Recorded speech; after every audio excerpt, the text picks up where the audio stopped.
In today's video, I'm going to show you how to permanently delete your Instagram account. If you decided it's time to say goodbye to Instagram, I'll guide you through the process step by step. So let's get started. First, open the Instagram app on your mobile device and log into your account. Next, tap on your profile. Once you're on the profile page, tap on the three horizontal lines to go to settings and activity. From here, tap on account center. Scroll down until you find personal details. Tap on it.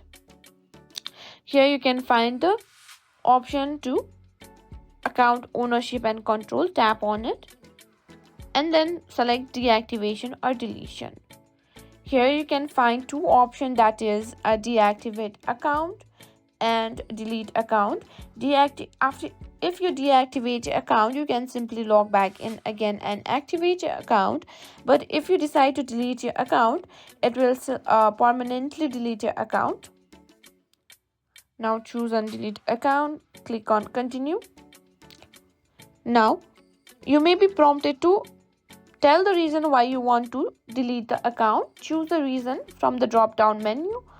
Choose the best that fits your need or your situation. After selecting a reason, you'll need to re-enter your password. After entering your password, click on the button that says permanently delete my account. Once you do this, your account and all the data will be permanently removed from Instagram. And that's it, you successfully deleted your Instagram account permanently.